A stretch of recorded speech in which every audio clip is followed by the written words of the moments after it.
wind howls through the cracks in the walls. Outside, snow piles against the door, and the temperature has dropped well below freezing. Inside a small peasant cottage somewhere in 14th century England, a family huddles close to a dying fire, breath visible in the frigid air. This is not a dramatic scene from a movie. This was reality for millions of people across medieval Europe. Night after freezing night, season after unforgiving season. Now imagine it's August. The same cottage bakes under a relentless sun. The thatched roof offers little relief from the oppressive heat. Outside, peasants labor in wheat fields, backs bent, sweat streaming, with no shade and no respite until the day's work is done. The heat is so intense that some collapse. Others seek any patch of shade they can find, knowing that tomorrow will bring more of the same. We often romanticize the Middle Ages. We think of knights in shining armor, grand castles perched on hilltops, and lavish feasts in torchlit halls. But for the vast majority of medieval people, perhaps 9 out of every 10 souls, life looked nothing like that. It was a daily struggle against the elements, a constant battle to stay warm in winter and cool in summer, with tools and resources that would seem impossibly primitive by today's standards. Tonight, we're going to explore something rarely discussed in history books: how medieval peasants actually survived the temperature extremes that defined their existence. Not just survived, but found ways to endure, to adapt, and to pass down knowledge that kept communities alive through some of the most challenging climate conditions Europe has known. We'll discover the ingenious methods they used, the terrible hardships they faced, and the resilience that allowed generation after generation to wake up each morning and face another day. Before we dive deeper, let's understand the climate peasants were living in. The medieval period saw dramatic shifts in weather patterns. From roughly 900 to 1300, Europe experienced what scholars call the medieval warm period, a time when temperatures were generally milder than what would follow. Growing seasons were longer, and agriculture could expand into previously marginal areas. Vikings established settlements in Greenland during this time. Historical records show that vineyards for wine production existed in England further north than would be viable in later centuries. It was a relatively favorable period, climatically speaking. But around the year 1300, something began to change. The warm period was ending, and a new era was beginning, one that would come to be known as the Little Ice Age. This wasn't a true ice age in the geological sense, but rather a period of regional cooling that would last, with fluctuations, until the mid-19th century. The cooling was most pronounced in the North Atlantic region. Average temperatures across the Northern Hemisphere are estimated to have dropped by about 0.6 degrees Celsius during the period from the 15th through 19th centuries, though the timing and severity varied considerably by region. In some areas during particularly harsh periods, temperatures fell even more dramatically. You might think that a degree or two doesn't sound like much, but in an agricultural society completely dependent on growing seasons, where a failed harvest could mean starvation, where winter came early and stayed late, even a small temperature drop could be catastrophic. The transition happened gradually but inexorably. Northern Europe felt it first. The Vikings in Greenland experienced the cooling from the 1290s onward. The British Isles began to feel the effects around the same time. By the 1320s, even the Mediterranean was experiencing cooler, more unstable weather. The written records from the early 14th century document severe weather in the period from 1314 to 1317, which led to widespread crop failure. This catastrophic period became known as the Great Famine. Tree ring data from across northern Europe shows a sharp decline in growth rates during this time, providing scientific confirmation of what the chronicles described. Prolonged poor growing conditions that devastated harvests. Winters became longer and colder. Springs arrived late. Summers could be cool and wet, leaving grain to rot in the fields. When winter returned, it came with increased severity. The medieval peasant was not ignorant or primitive. Far from it. They were survivors, possessing a deep knowledge of their environment that most of us have long since lost. They knew which woods burned hottest and longest. They understood how to layer clothing for maximum warmth. They had developed food preservation techniques that could make a fall harvest last through the lean months. They built homes designed specifically for their climate, using materials at hand and construction methods refined over centuries. So, settle in. Pull your blanket a little tighter if it's cold where you are, or perhaps feel grateful for your air conditioning if it's warm.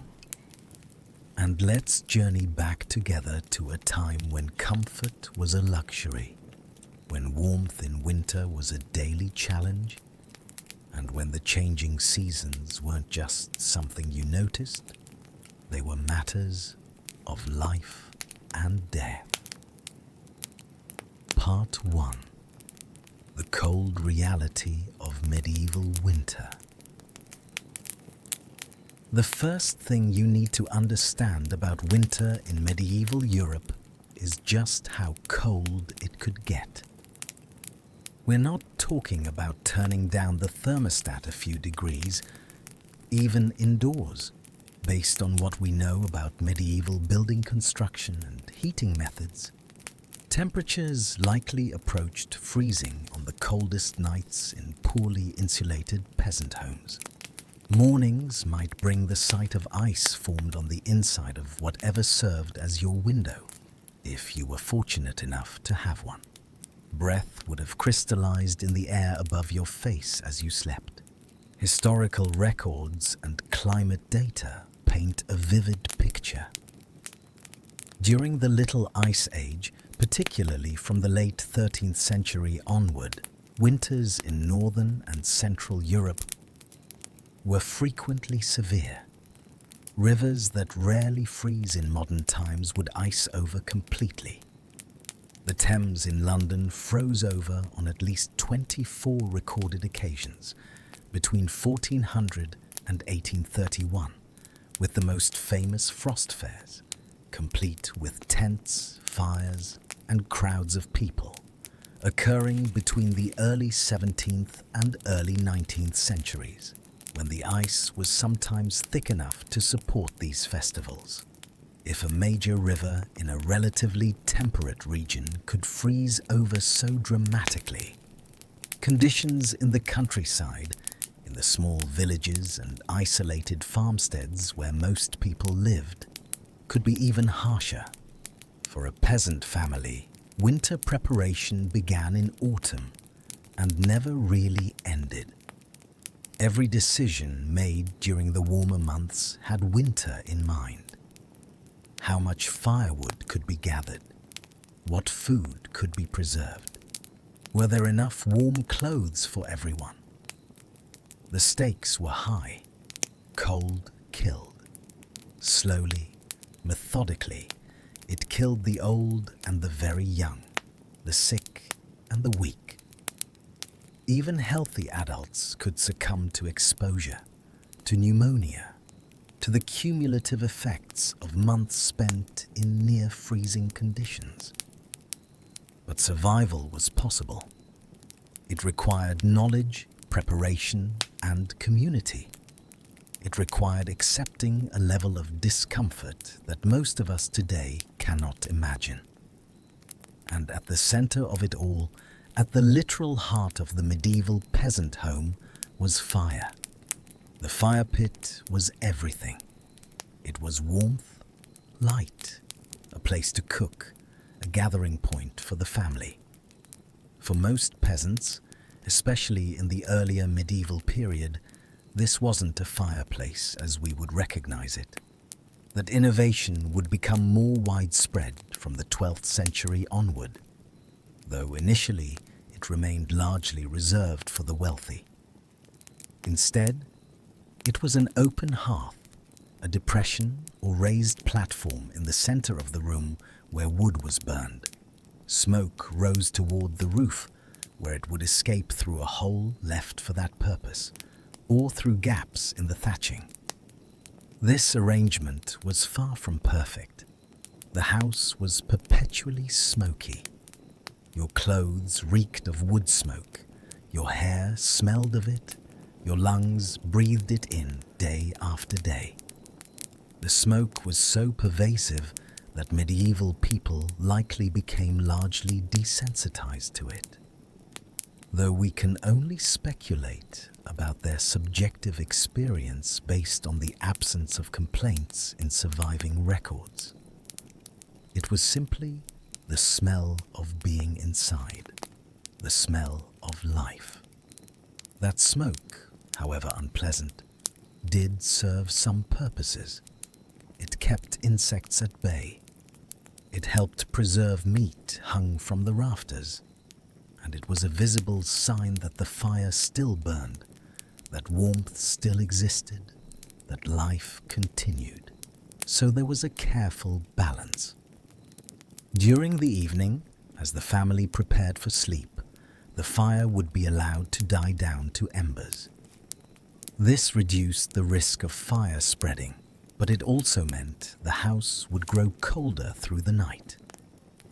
By morning, the temperature inside might not be much warmer than outside.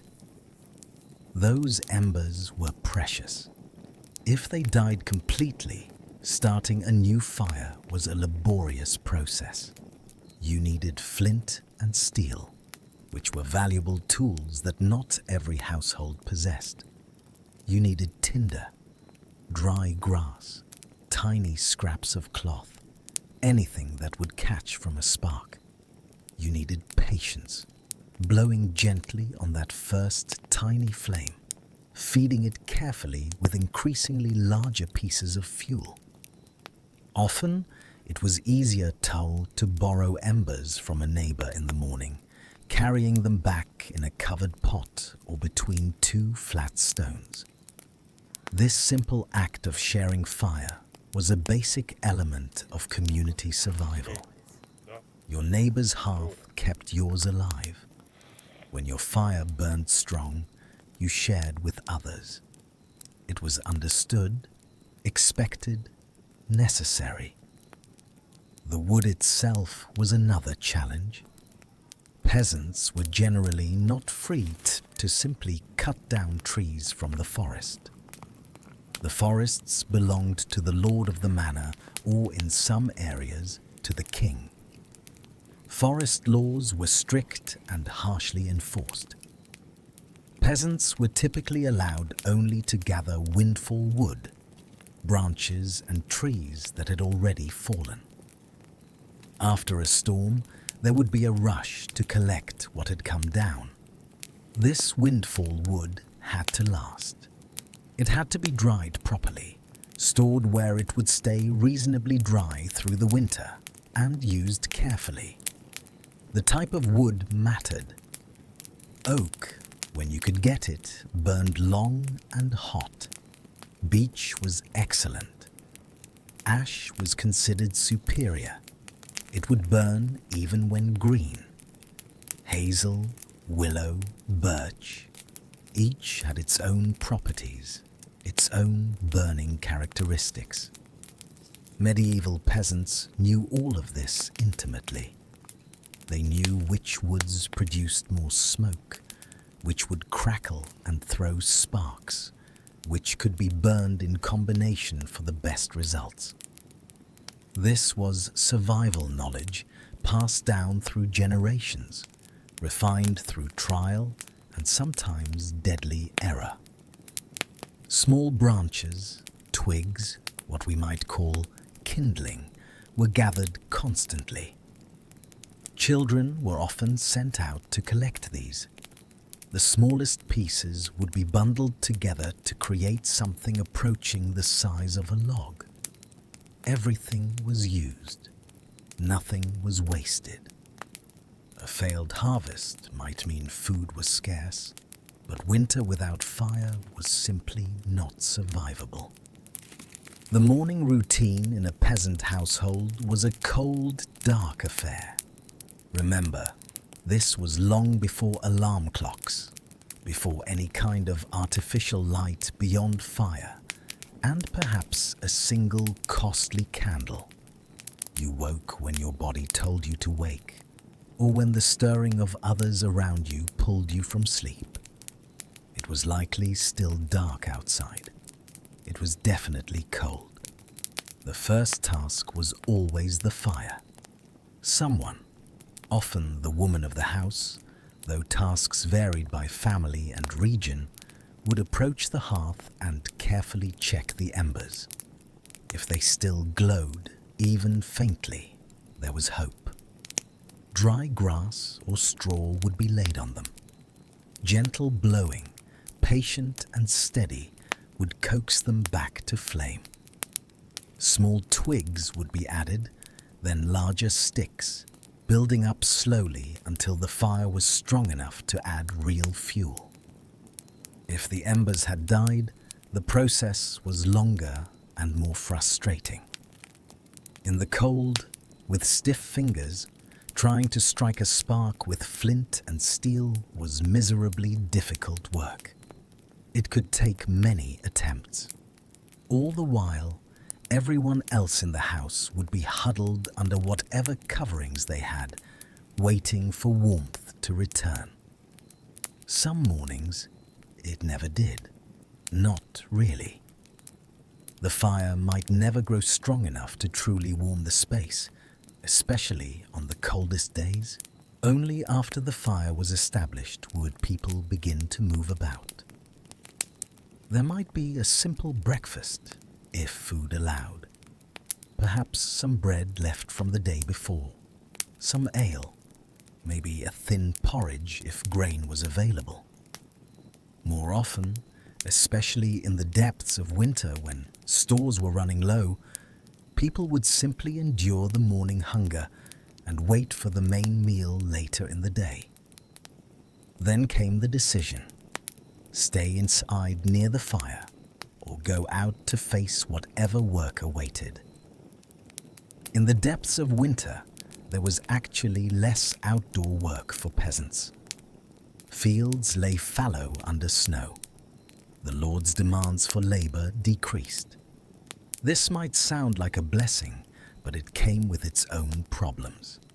Less work meant more time spent in the cold, dark house with little to do, and often less food. Winter was a time of enforced rest, of making what you had last as long as possible, of simply enduring until spring returned. For those who had to venture outside, the cold was a physical assault. Medieval peasants dressed in layers, which we'll explore more deeply in a moment, but there were limits to how much cloth they possessed. The wind cut through everything. Snow and ice made walking treacherous. Frostbite was a real danger, especially to fingers, toes, ears, and noses. Lose a few fingers to frostbite, and your ability to work, to survive, was permanently compromised. Animals had to be tended regardless of weather. A peasant family might have a cow, a pig, some chickens. These animals were wealth. They were insurance against starvation. They provided milk, eggs, eventually meat. They could not be allowed to die, which meant they needed to be fed, watered, and kept as warm as possible. In many peasant homes, the animals shared the living space with the humans, or at least lived in an adjoining space. The warmth of animal bodies, cattle in particular, could significantly raise the temperature. Yes, this meant living with the sounds, smells, and mess of livestock, but it also meant survival. The sharing of space extended to humans as well. Privacy, as we understand it, simply didn't exist. An entire family might sleep together in one bed, or more commonly, on straw mats laid on the floor near the fire. Bodies pressed together for warmth. Multiple generations shared the same small space. If travelers needed shelter, they too might be taken in and given a spot near the fire. This wasn't altruism alone. It was understood that someday you might be the traveler in need. We have to remember that this was every winter, not an occasional harsh season, but year after year of cold that tested the limits of human endurance. No wonder spring was greeted with such relief, with festivals and celebrations. No wonder the return of warmth, of green things growing, of longer days, was seen almost as a resurrection. People who made it through a medieval winter had earned the right to celebrate. Many did not make it. Every village lost members each winter. The elderly who couldn't fight off one more chest infection, infants who couldn't stay warm enough, anyone whose health was already compromised. Yet life went on. Babies were born even in the depths of winter, though timing births for warmer months was certainly preferred when it could be managed. Marriages took place. Daily routines continued. People told stories around the fire, sang songs, played simple games, anything to pass the long, dark hours. They mended clothes, repaired tools, did small indoor tasks. They prayed, because what else could you do when facing forces so much larger than yourself? And slowly, imperceptibly at first, the days would begin to lengthen. The worst of winter would pass. The cold would remain, but there would be a feeling in the air, a sense that spring was coming, that warmth would return, that survival was within reach once more. Part 2. The shelter that stood against winter. Let's talk about the actual structures that medieval peasants called home, because understanding these buildings helps us understand how people survived temperature extremes. A peasant house was not the storybook cottage with roses growing around the door. It was a practical, often crude structure designed to provide basic shelter with minimal resources. The most common type of peasant dwelling in many parts of medieval Europe was built using a method called wattle and daub. This technique is ancient. Archaeological evidence shows its use for at least 6,000 years, and it persisted throughout the medieval period because it worked well with readily available materials. To build a wattle and daub house, you started with a wooden frame. If you were fortunate, this frame was made from heavier timbers for the main posts and beams. More often, especially for the poorest peasants, the frame used lighter wood, whatever could be gathered or purchased cheaply. When finished and dried, which could take weeks, depending on weather, a wattle and daub wall was surprisingly effective. It was reasonably strong, could bear some weight, and provided decent insulation against both cold and heat. Archaeological and architectural evidence shows that well-constructed panels could last for centuries with proper maintenance. However, wattle and daub was also vulnerable to certain conditions. Prolonged rain could soften it. A hard impact could break through it. Rodents could burrow into it. The walls needed regular maintenance, being redaubed every few years to fill in cracks and holes that inevitably appeared. Most peasant houses had a thatched roof. Thatch was made from whatever materials were local and available: wheat straw, rye straw, reeds, even heather in some areas. Bundles of this material were tied together and laid in overlapping rows on a wooden frame, starting at the bottom and working toward the peak. A properly thatched roof, if well constructed and maintained, could last 20 to 30 years or more. When new and well made, it was surprisingly effective at shedding rain, with the overlapping layers creating a waterproof barrier. But thatching had its problems. It was vulnerable to fire, extremely so. A single spark could ignite the entire roof. It attracted rodents, birds, and insects, all looking for nesting material or food. In winter, when snow piled on top, the weight could cause a poorly built roof to collapse. And remember that hole in the roof for smoke from the fire pit? That hole was a permanent source of drafts and heat loss. When wind blew, smoke could actually be driven back down into the house rather than drawn out. The floor was typically nothing more than packed earth.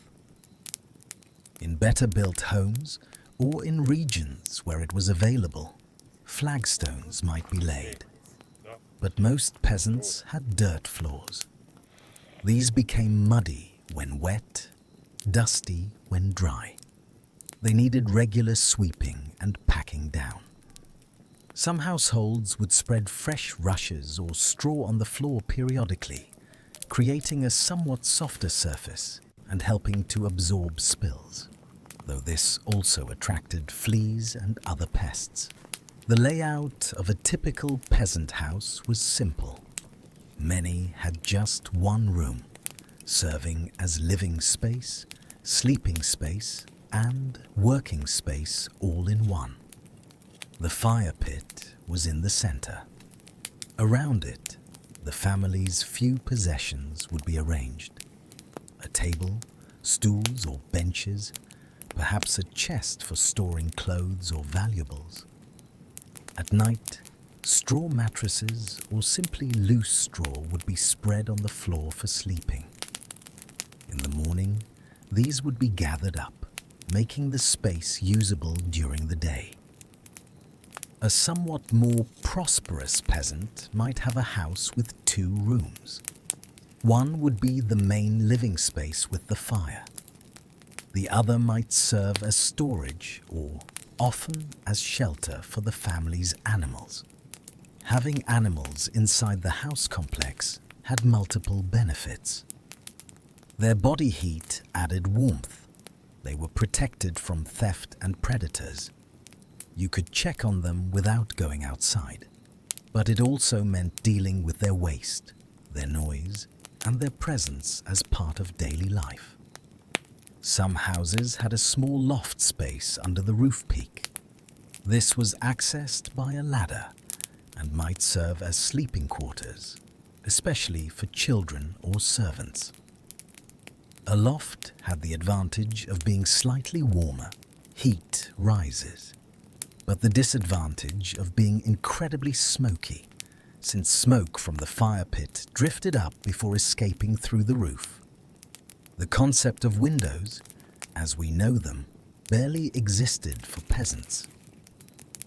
A window might be nothing more than a small opening in the wall that could be closed with a wooden shutter.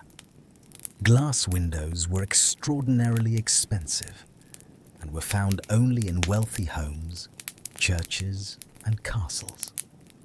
Some peasants might fill a window opening with thin, scraped animal skin or oiled cloth to let in some light while keeping out the worst of the wind, but even these were luxuries. Most peasant houses were dark inside during the day and pitch black at night except for firelight. This darkness and the smoke-filled air had real health consequences. Lung diseases were common. Eye problems were widespread. The constant smoke could damage vision over time. People's sense of smell must have been dulled by the perpetual reek of smoke, animals, unwashed bodies, and waste. But these were accepted as part of life, unavoidable realities. Even so, warm is a relative term. On the coldest nights, the temperature inside a peasant house might be barely above freezing, even with a fire burning. Your face might be hot from proximity to the flames, while your back was cold. Your feet, furthest from the fire, might never get truly warm all winter. You slept in your clothes, or at least some of them, and huddled under whatever coverings you had. The house provided shelter from wind and precipitation, and that alone was significant. It gave you a space to keep a fire burning safely. It protected your stored food from animals and weather. It was a place to gather with family, to share warmth and companionship.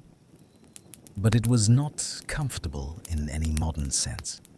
It was survival shelter, refined over generations to provide just enough protection to make life possible. Different regions had variations in construction based on local materials and traditions. In areas with suitable stone, even poor families might have stone walls rather than wattle and daub. In heavily forested regions, log construction was more common. Near wetlands, reeds might be used extensively, but the basic principles were the same everywhere. Use what's available, build something that provides shelter, make it as weather-tight as possible, and maintain it constantly because deterioration is always happening. As winter deepened and the cold grew more intense, any weakness in a house became apparent.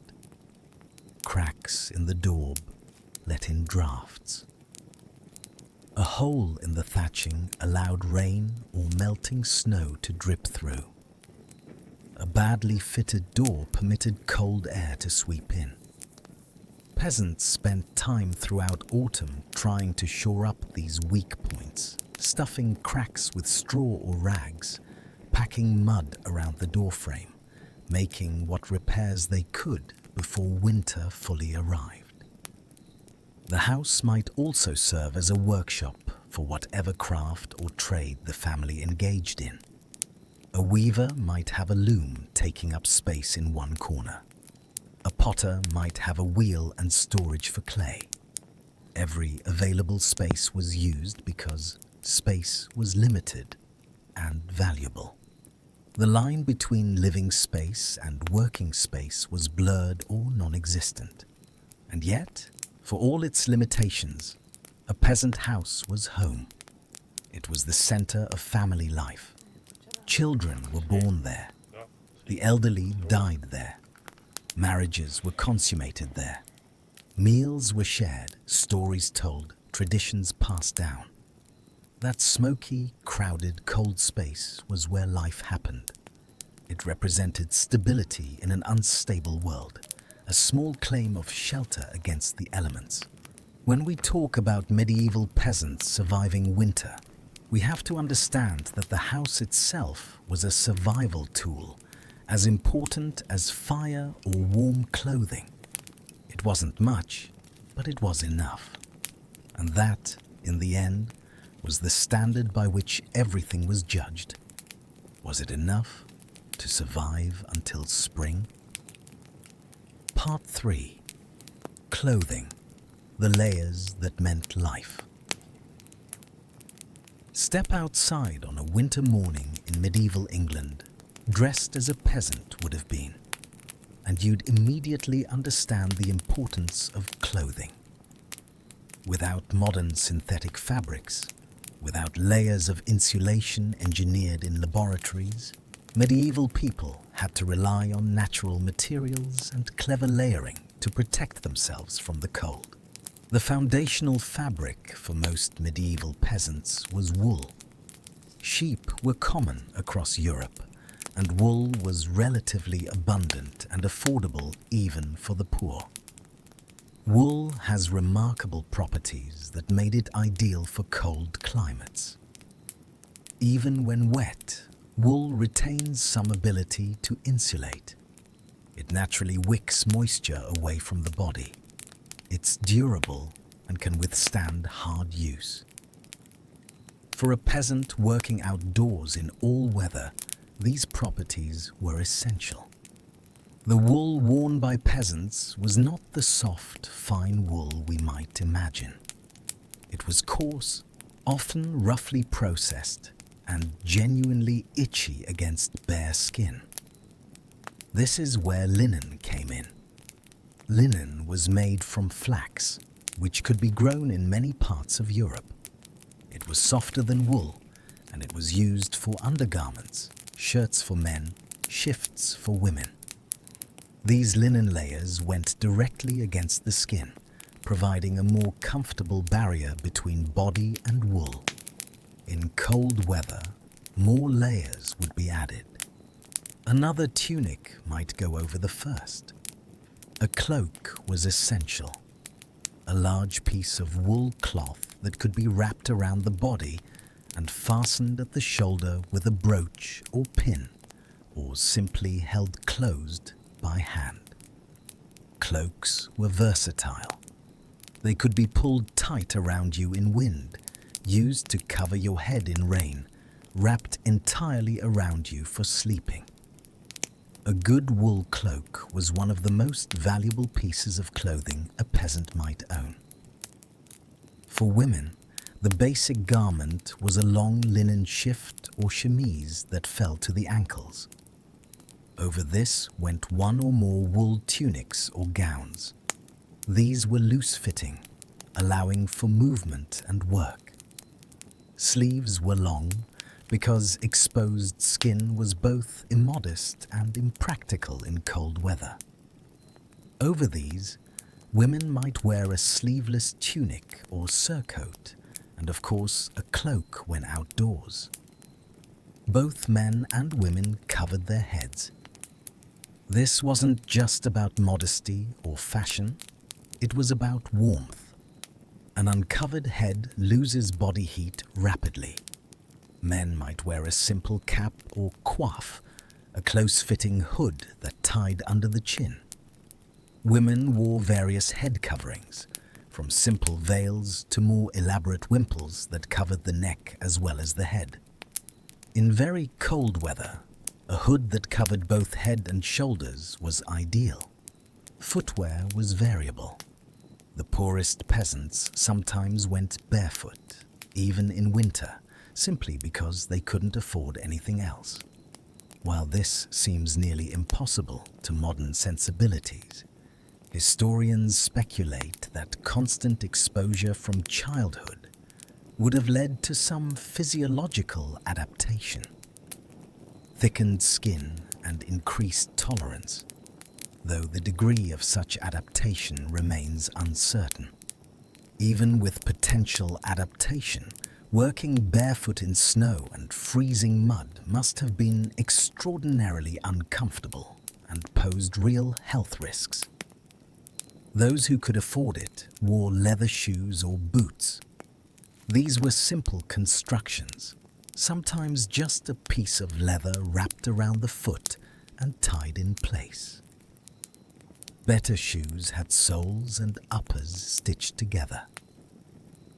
In extremely cold or wet conditions, some peasants wore wooden clogs, or they stuffed their shoes with straw for extra insulation.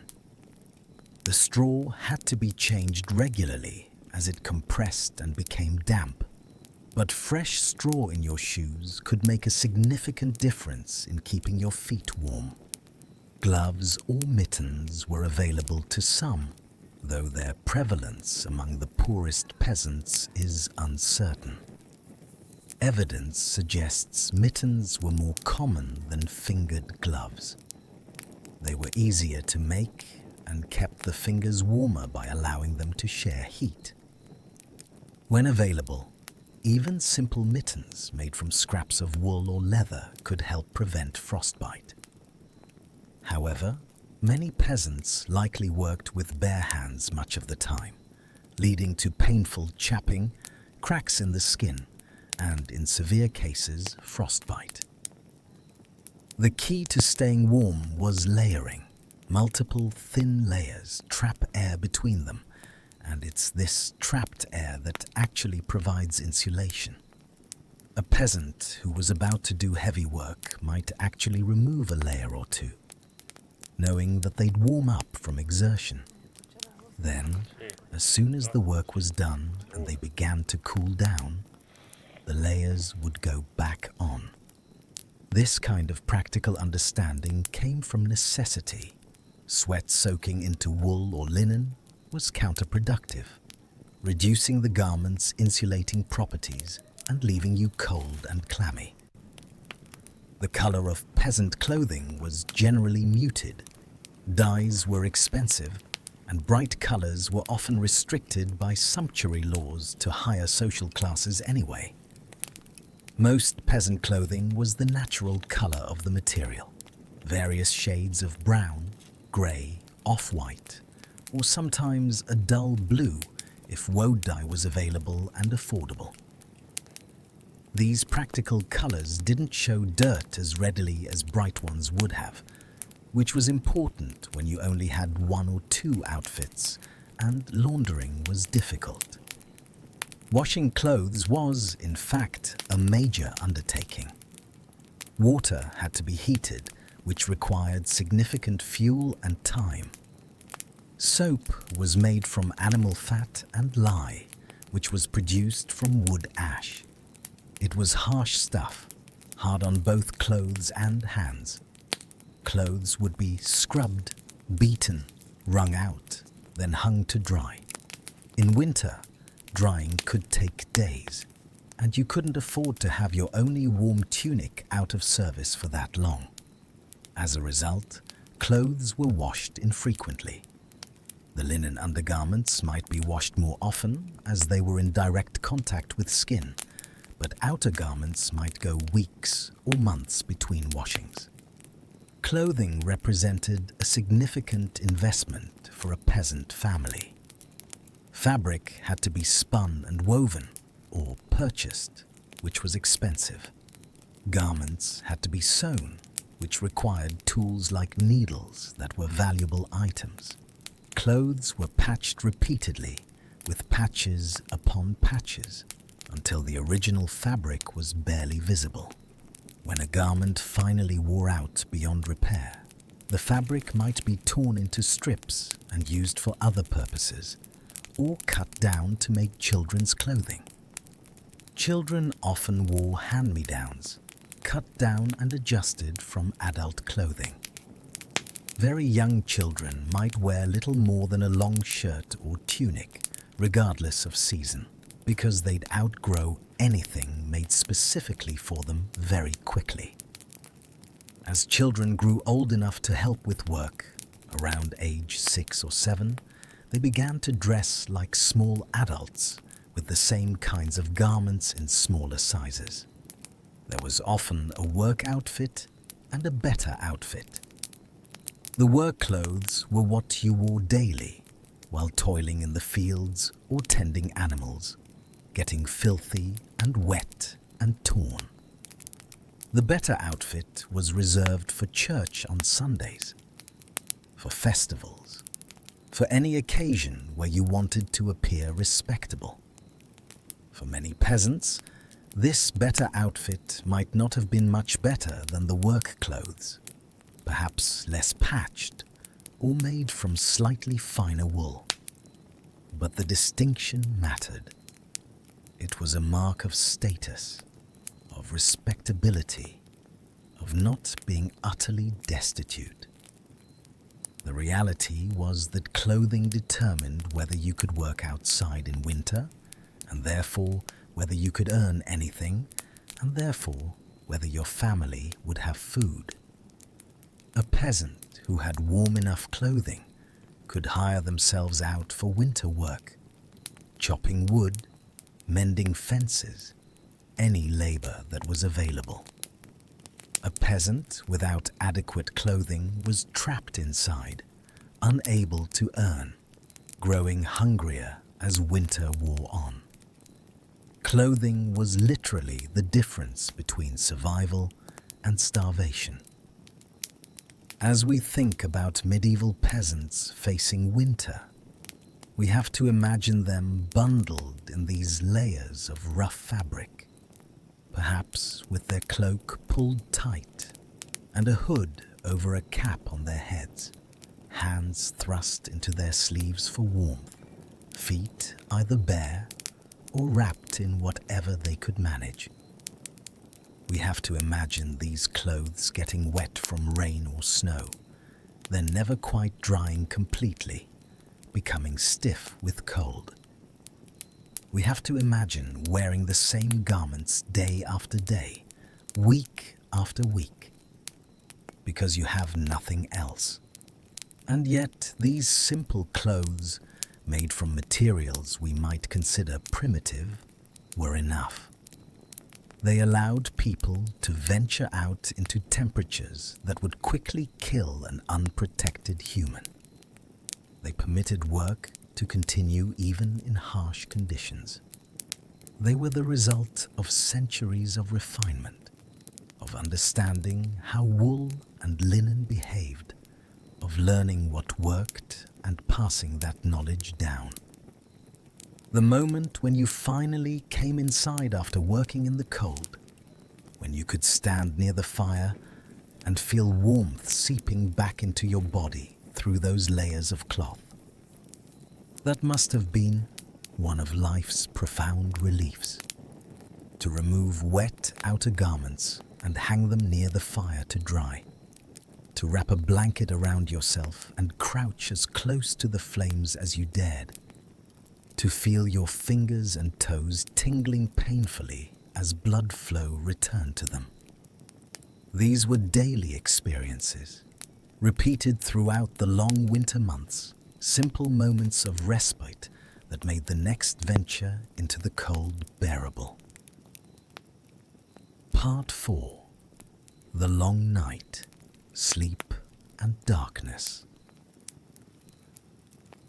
When we think about surviving cold winters, we might not immediately think about sleep. But for medieval peasants, the long winter nights presented their own unique challenges. This was a time before electric lights, before even widespread use of candles among the poor. Darkness came early in winter and lasted until well into what we would now call morning. The day's rhythm was dictated by sunlight. In summer, Days were long, and people worked from dawn until dusk, which might mean 15 or 16 hours of daylight. But in winter, that shrank to perhaps 8 hours, sometimes less depending on latitude. This meant that peasants spent more than half of each day and night in darkness. And what do you do in the dark when you're cold and you have little fuel for lighting? The typical sleeping arrangement for a peasant family was remarkably simple. There might be a crude bed frame for the adults, a wooden structure with ropes strung across it to support a mattress. But often there was no frame at all, just mattresses laid directly on the floor. These mattresses were nothing like what we know today. They were canvas or rough linen sacks stuffed with straw, or possibly hay, or in better circumstances, wool. Straw was the most common filling. It was readily available, especially after the autumn harvest, and it provided some cushioning and a degree of insulation from the cold floor. The problem with straw mattresses was that straw breaks down. It becomes compressed and compacted. It attracts fleas, lice, and other insects. It can get damp and begin to rot or mildew. Ideally, straw should be changed frequently, but that required having a supply of fresh straw, and in the depths of winter, that might not be possible. So peasants slept on mattresses that were often less than fresh, that crackled when you moved, that might have insects living in them despite your best efforts to keep them clean. Wealthier peasants, and there was definitely a hierarchy among peasants, from landless serfs to prosperous farmers, might have mattresses stuffed with wool or even feathers. These were far more comfortable and warm, but they were also expensive. A featherbed was a prized possession, something that might be mentioned specifically in a will, passed down through generations. Most peasants had only straw. On top of the mattress went whatever bedding was available. In the best case, this might include linen sheets. Sheets had to be woven, which was labor-intensive, or purchased, which was expensive. Many peasant families had no sheets at all, or perhaps one rough sheet used during warmer months, but folded away to preserve it during winter when everything was harsher. Blankets were essential. These were typically wool, heavy and warm, but also scratchy. You might need several blankets on the coldest nights, piled on top of each other, with everyone huddling together underneath. And yes, everyone huddled together. The concept of individual sleeping spaces simply didn't exist for most peasants. A family might share one bed or sleeping platform. Parents, children of various ages, perhaps a grandparent or two, all sleeping side by side or even piled together. This wasn't considered strange or inappropriate. It was practical. Shared body heat meant survival. An infant sleeping between its parents was far more likely to survive the night than one sleeping alone. Children clustered together stayed warmer. If the family had servants or hired workers living with them, those individuals might sleep nearby on simpler pallets or directly on straw spread on the floor. The hierarchy even extended to sleeping arrangements. The closer to the fire, the warmer and more prestigious the spot. Privacy in sleeping was not a concept. Everyone could hear everything: snoring, coughing, crying babies, couples engaging in marital relations. There were no separate rooms, no doors to close. What we would consider deeply intimate or private moments were just part of communal life. Children grew up understanding the facts of life very early, simply from sharing close quarters with adults. People often slept in their day clothes, or at least in their undergarments. Stripping completely naked would leave you dangerously cold. A linen shirt or shift might be all you wore to bed, perhaps with a nightcap or head covering for extra warmth. The wealthy had begun adopting nightgowns by the later medieval period, but these were luxuries beyond most peasants' means. In the coldest weather, additional measures might be taken. Hot stones or bricks could be heated in the fire, wrapped in cloth and placed in the bed to warm it before the people climbed in. This was risky. A stone too hot could cause burns, but when done carefully, it made sleeping much more bearable. Some households had bed warmers, metal pans with lids that held hot coals. These could be slid between the covers to warm the bed, then removed before sleeping to avoid fire risk. Medieval people appear to have followed a different sleeping pattern than modern convention. Historical research examining period documents, including legal records, diaries, and literature, has led some scholars to propose that they practiced what is called biphasic sleep, or segmented sleep. According to this interpretation, people would go to bed shortly after dark and sleep for several hours, their first sleep, then wake naturally sometime around midnight or the early morning hours. During this wakeful period, which might last an hour or two, various activities are documented in the sources. Prayer, quiet conversation with family members, checking on the fire and adding fuel if needed, attending to bodily. This pattern seems strange to us, with our modern expectation of 8 continuous hours of sleep. But it actually makes sense in a world without artificial lighting. When your evening is dark and there's nothing much to do, you go to sleep. Then, naturally refreshed after several hours, you wake in the middle of the night. Rather than lying there frustrated by wakefulness, you simply accept it, do whatever needs doing, then return to sleep. The long winter nights made this pattern particularly pronounced.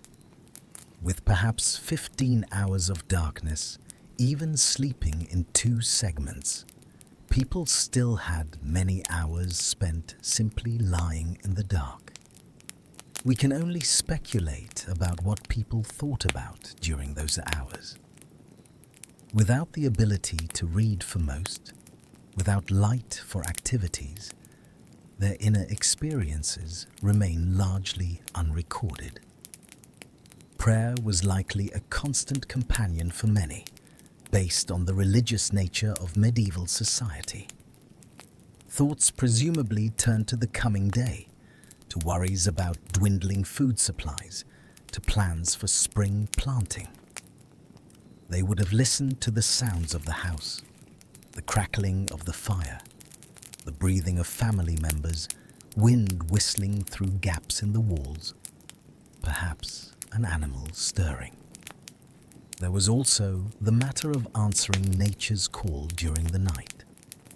Chamber pots were common, simple ceramic or wooden vessels kept near the bed. These would be used during the night, then emptied outside in the morning. In a one-room house, odors from these vessels would have been part of the indoor environment, though this was accepted as practical necessity. Going outside to a privy in the middle of a winter night was unthinkable unless absolutely necessary. The cold, the darkness, The danger of stumbling and injuring yourself made it far better to use a chamber pot despite any discomfort. For all its discomforts, sleep was a refuge. It was a time when you weren't hungry, weren't cold, or at least were as warm as you could manage, weren't worried about the day's work. Dreams offered an escape from the harsh realities of winter. Morning always came too soon, signaled by the gradual lightening visible through gaps in the shutters or walls, and by the stirring of others in the house. The person in charge of the fire would rise first, often shivering, to coax the embers back to life. Others would gradually emerge from under the blankets, reluctant to leave that accumulated warmth. There might be a quick breakfast by firelight, or people might simply begin their day's work on empty stomachs, waiting until later for a meal. Understanding how medieval peasants slept helps us understand the whole rhythm of winter life. So much time was spent in darkness, in stillness, in that state between sleep and waking. The short winter days were spent in frantic activity, trying to accomplish what needed doing while light lasted. But the long nights were different. They were endurance tests of a different kind, requiring patience and acceptance, and the ability to simply exist in cold and darkness, hour after hour. Part 5. Preserved Food and the Hunger Gap. Surviving winter wasn't just about staying warm. It was equally about having enough to eat. The medieval agricultural cycle meant that all the year's food had to be grown, harvested, and preserved during a few short months, then made to last until the next harvest. For a peasant family, autumn was a time of frantic activity.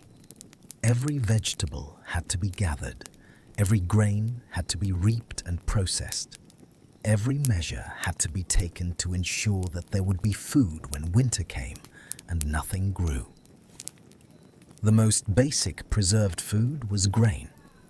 Wheat, if you were fortunate enough to have access to it, or more commonly rye, barley, or oats. After harvest, grain had to be threshed to separate the kernels from the stalks, then winnowed to remove the chaff.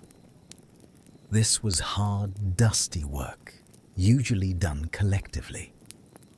The grain then needed to be dried thoroughly and stored where it would stay dry and protected from rodents and insects. Many peasant houses had a loft area or a separate small structure where grain could be stored in wooden chests or large ceramic containers. This stored grain was precious. It was what you made bread from, the staff of life that formed the foundation of the medieval diet. Bread was eaten at nearly every meal. Thick slices of bread might serve as plates, soaking up stews or pottages. Bread was filling, providing bulk to stretch other more scarce foods. Running out of grain before the next harvest was a disaster. It meant hunger, weakness, possibly starvation if no help was available. Beyond grain, vegetables that could be stored were crucial. Root vegetables were particularly important. Carrots, turnips, beets, parsnips, and especially onions could all be stored for months under the right conditions.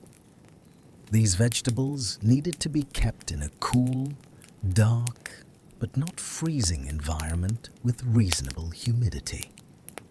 Root cellars were ideal, areas dug partially into the ground where temperature stayed relatively constant. The vegetables would be layered in straw or sand to prevent them from touching each other and to absorb excess moisture. Even with good storage, these vegetables would begin to deteriorate over time. They'd shrink and shrivel as moisture evaporated. Some would rot and have to be thrown out before they contaminated others. By late winter, what remained might be pretty sorry-looking compared to the fresh vegetables of autumn, but they were still food, still nutrition, still something to eat. Cabbage was another vital winter vegetable, and it had an additional trick. It could be fermented. Sauerkraut, made by salting and fermenting cabbage, could last for many months and actually improved in flavor over time. The fermentation process also made the cabbage easier to digest and provided beneficial bacteria, though of course medieval people didn't understand the science behind it. They simply knew that fermented cabbage lasted and tasted good and was valuable winter food. Peas and beans could be dried and stored. These legumes were crucial sources of protein during months when fresh meat was scarce. Dried peas or beans could be soaked overnight, then boiled with water and whatever seasonings were available to make pottage, the thick soup or stew that was a daily staple for most peasants. Pottage might also include some grain, pieces of root vegetables, herbs, and if you were lucky, a scrap of meat or a bone for flavoring. It was filling, if not exciting, and it was what got millions of peasants through countless winters. Meat was the greatest challenge to preserve. Unlike vegetables or grain, meat spoils quickly without intervention. Peasants had several preservation methods available, all of them ancient and well proven. The most common was salting. Salt was precious. It had to be either mined or produced through evaporation of seawater, and in either case it was expensive, but it was also essential. Meat packed in salt or submerged in brine, heavily salted water would last for months. The result was extremely salty meat that needed extensive preparation before it was edible. It would be rinsed multiple times, then soaked in fresh water, sometimes for a full day, to draw out some of the salt. Even then, it tasted strongly of salt. Spices, when available, would be used to mask the saltiness, but most peasants had little access to spices, which were expensive imports. You simply learned to eat salty meat and be grateful for the protein. Smoking was another preservation method, particularly for fish and pork. Meat would be hung in the smoke from the fire, often for days or weeks, until it was thoroughly dried and permeated with smoke. Smoked meat would keep for a long time and had the advantage of additional flavor from the smoking process. However, maintaining a fire specifically for smoking was a luxury in terms of fuel, so smoking was often combined with salting for better preservation. Drying meat in cold, dry air was practiced in some regions, particularly Scandinavia, where temperatures could drop well below freezing for extended periods. Fish, especially cod, could be gutted, beheaded, and hung outside to freeze dry in the cold air. The result was rock-hard stockfish that would last indefinitely. To prepare it, you'd need to beat it with a hammer to break down the fibers, then soak it for days to rehydrate it. The end result was less than appetizing, but it was protein when protein was scarce. For peasants who had livestock, a cow, a pig, some chickens, there was the difficult decision each autumn about which animals to keep through winter and which to slaughter. You couldn't keep all of them. There wasn't enough stored feed. Each animal you kept needed to be fed every day, consuming your precious hay and grain stores. So most animals were slaughtered in late autumn. This provided a windfall of fresh meat, much of which would be eaten immediately in feasts that might be the best eating of the year. The rest would be salted, smoked, or otherwise preserved for the long months ahead. Butter posed more of a challenge. Without refrigeration, it could go rancid relatively quickly. Salted butter lasted longer. Sometimes butter would be packed into wooden barrels with layers of salt, allowing it to keep for months, though again the taste was affected. Some of this salted butter would be kept for cooking throughout the winter. Even with all these preservation methods, the reality was that by late winter and early spring, food stores were running low.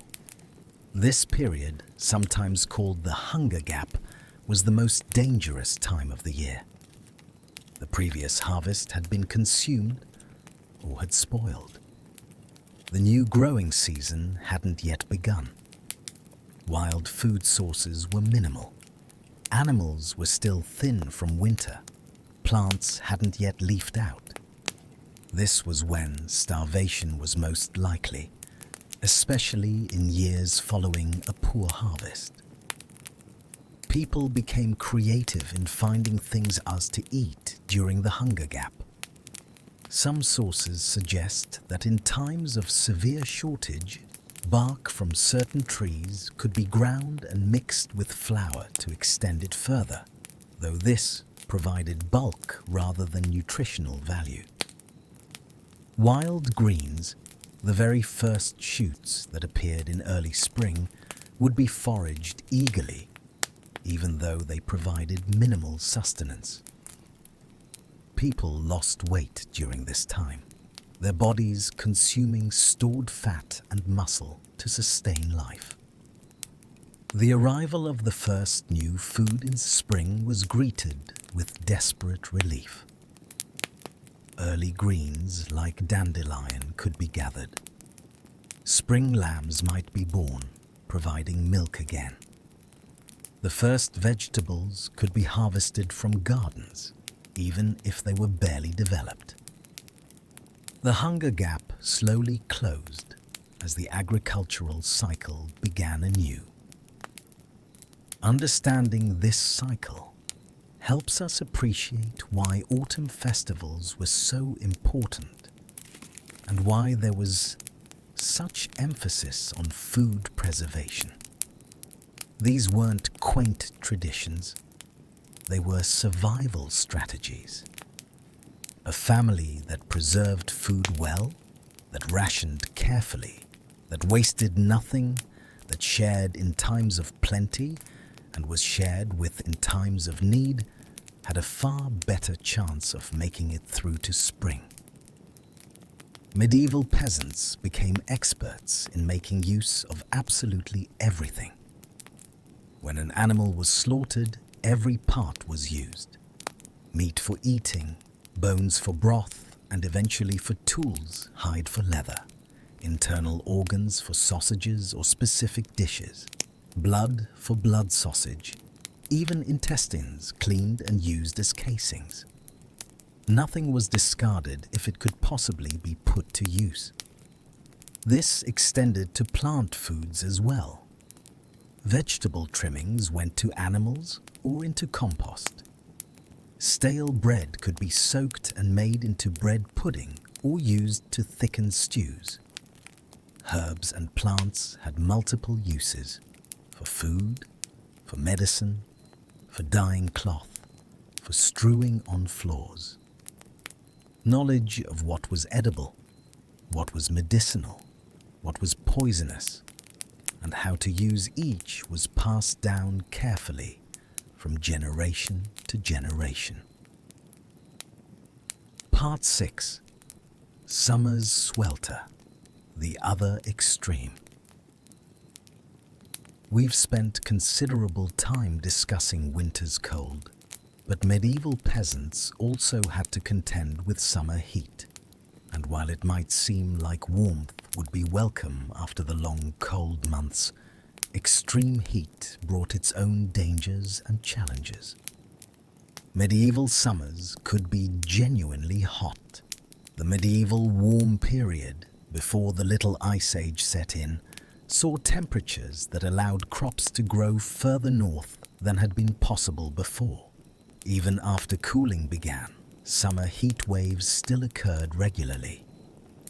And when you're performing hard physical labor in full sun, wearing wool clothing, with no access to modern cooling methods, heat becomes as much of an enemy as cold. That drink was most likely ale or beer, which was safer than water in most medieval contexts, because the brewing process killed harmful bacteria. The alcohol content was relatively low compared to modern beer. People needed to be able to drink substantial quantities throughout the day without becoming intoxicated, since you couldn't work drunk. The ale provided some calories and replaced fluids lost through sweat. Water from a known clean source, like a well or a spring, might also be drunk.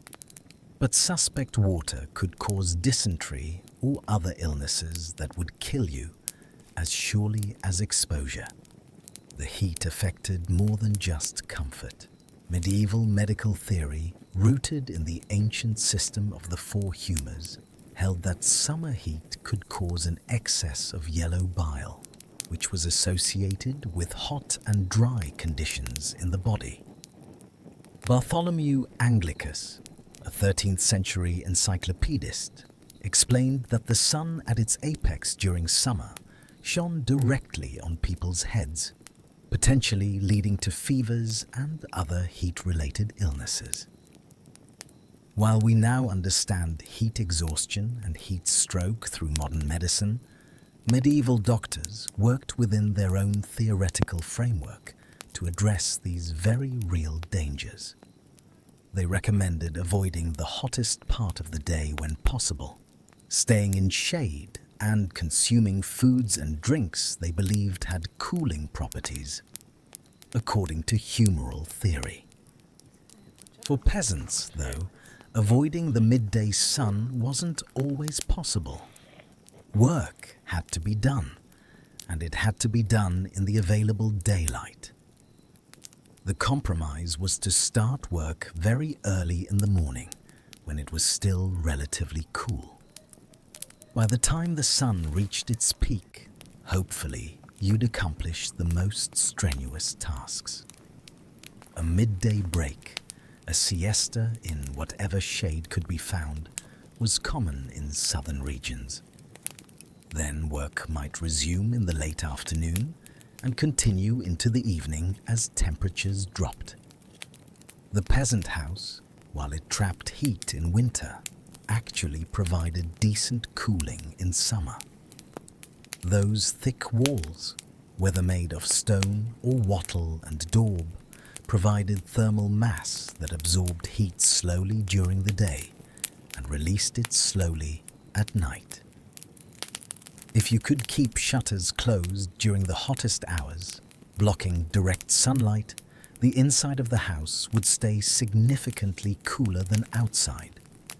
Underground spaces, root cellars, or partially sunken rooms stayed even cooler and were highly valued as refuges from heat. Some peasants would adjust their sleeping arrangements in summer, moving to sleep outdoors when weather permitted. A summer night under the stars was infinitely more comfortable than sleeping inside a stuffy, still smoky house. The risk of rain or sudden storms was real, but often worth taking for the comfort of cooler night air. Some might sleep in lofts or upper rooms that had better ventilation, or position themselves near windows or doors to catch any breeze. Clothing changed for summer as well. The multiple layers that were essential in winter were set aside. A single linen shirt for men, a thin linen shift for women might be all that was worn during the hottest days.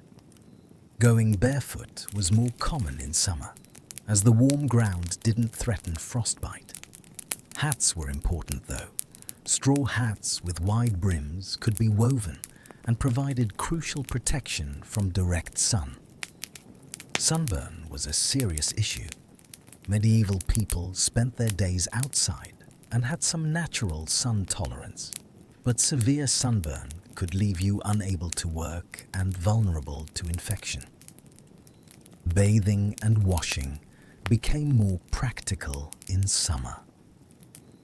While the idea of medieval people never bathing is exaggerated, people did wash when circumstances allowed. Summer made it much easier. Rivers, streams, and ponds were warm enough for swimming. Some peasants would wade into water after work to cool off and rinse away sweat and dirt. Clothes could be washed more easily because they'd actually dry in a reasonable time. Certain medieval illustrations show harvest workers swimming in rivers, often completely naked. This was more than just recreation. It served as necessary relief from heat and a way to get clean. These illustrations suggest that medieval attitudes toward nudity, at least in practical contexts like bathing or dealing with heat, may have been less restrictive than later periods, though we should exercise caution in drawing sweeping conclusions from artistic representations alone, as they may not fully reflect actual social norms or may depict idealized rather than everyday scenarios. Fires were still necessary for cooking, which created the uncomfortable situation of maintaining a fire inside during the hottest days.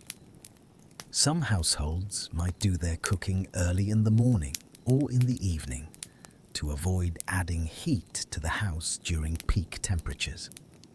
Cold meals were more common in summer. Bread, cheese, vegetables that could be eaten raw, perhaps some cold leftover pottage from the previous day. Anything to avoid stoking up a large fire. Insects were another summer plague. Flies were attracted to animals, to waste, to anything organic. Without screens for windows or effective insecticides, flies were simply everywhere. They spread disease, contaminated food, and were a constant irritation. Mosquitoes bred in any standing water and carried malaria, which was endemic in marshy areas of Europe during this period. The disease was called ague or marsh fever, and summer outbreaks could kill or incapacitate large numbers of people. Fleas and lice, which existed year-round, multiplied more actively in warm weather. Bedding that couldn't be washed frequently became infested. The straw in mattresses, the rushes on floors, the thatching on roofs, all harbored insects. Medieval people fought back through various means. Regular combing of hair with fine-toothed combs removed lice. Washing in harsh lye soap killed some parasites. Simply going outside into bright sunlight and shaking out blankets and clothes helped. But it was a constant battle never fully won. Food spoilage was a major summer problem. Meat that might last weeks in winter would spoil within a day or two in summer heat. Milk went sour quickly. Even bread could develop mold rapidly in humid conditions. This forced a different pattern of food consumption, less reliance on stored food, more use of whatever was fresh and immediately available. Gardens were productive in summer, providing vegetables that could be eaten soon after picking. Chickens laid more eggs. Cows gave more milk.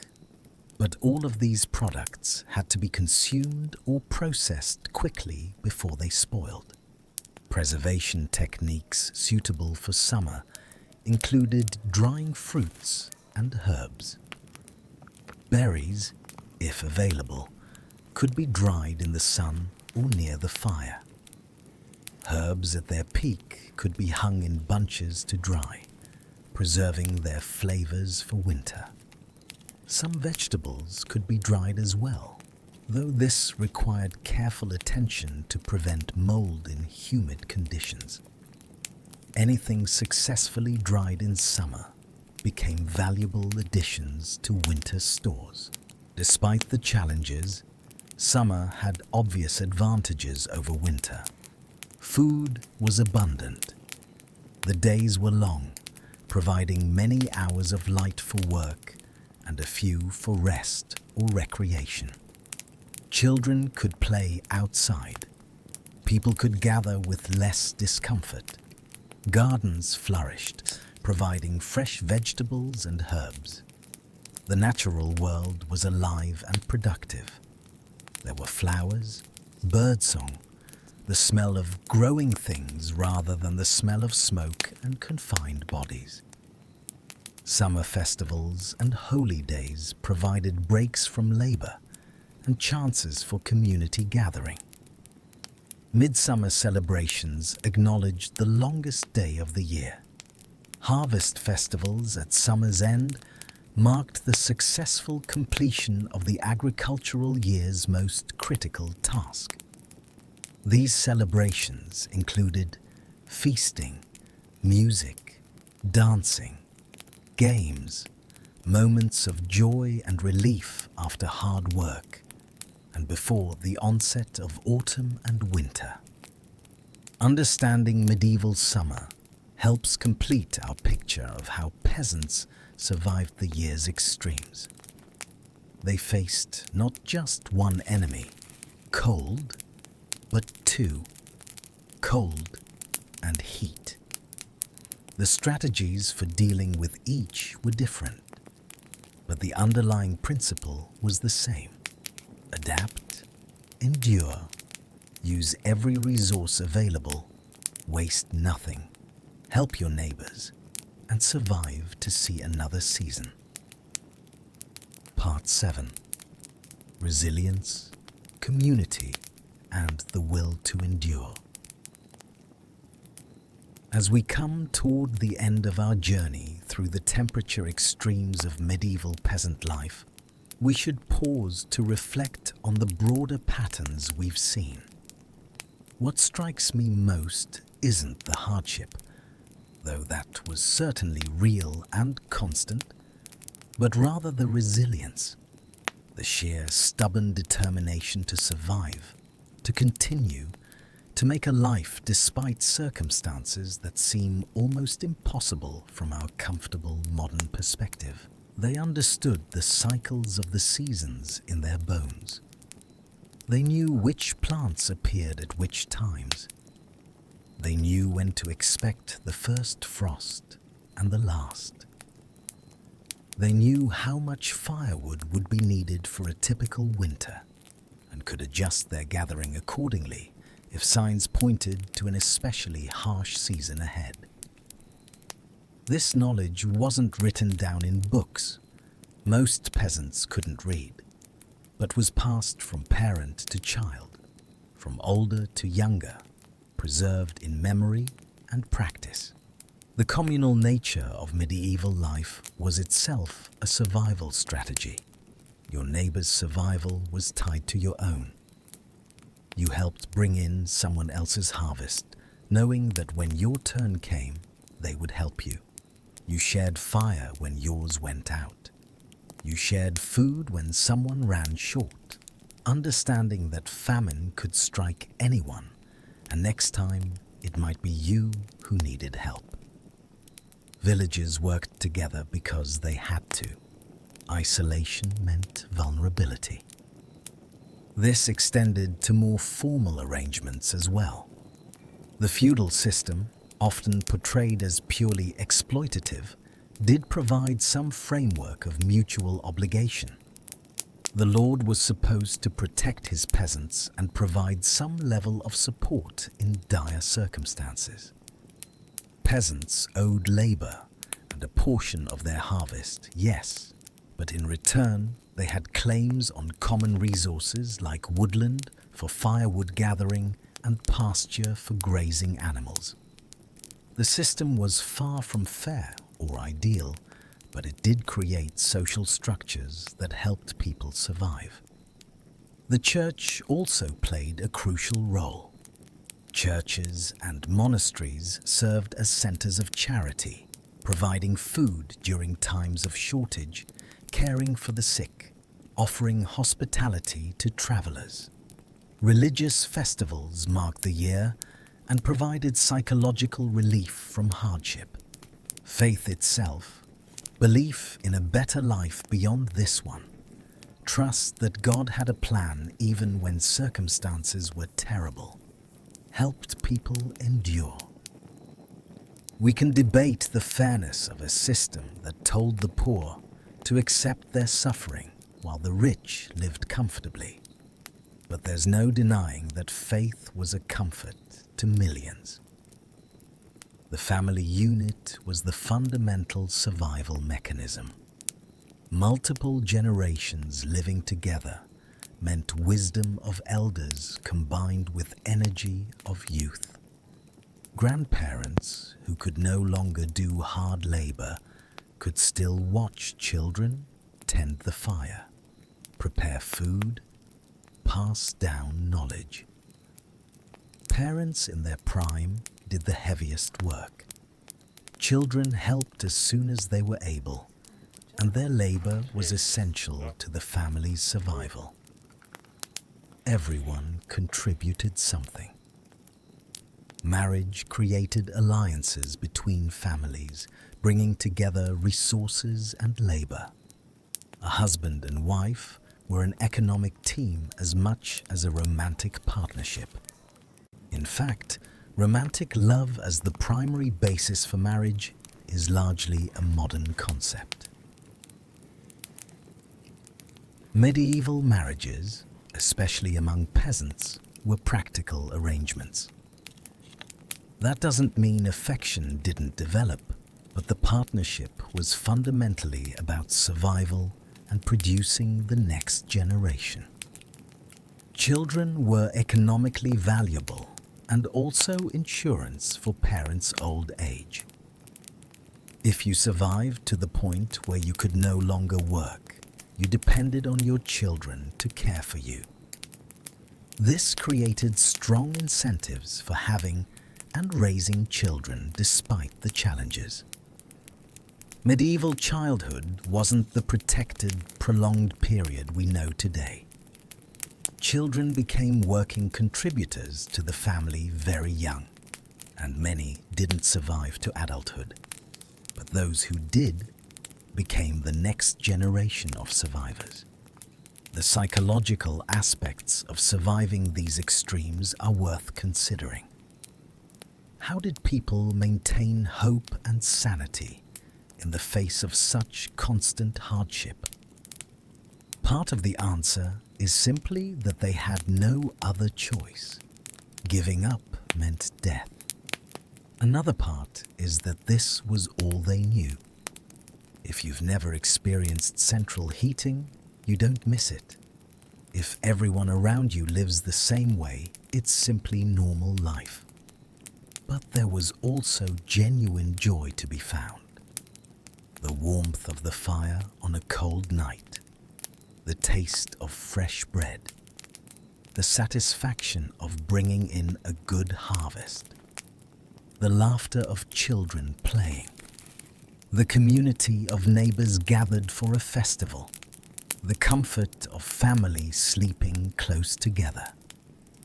These small pleasures so basic they might seem insignificant to us, were deeply felt by people whose lives offered few luxuries.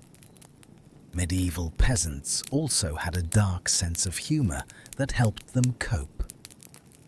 Folk tales and songs from the period often contained biting commentary on the hardships of life, on the unfairness of social arrangements, on the foibles of the rich and powerful.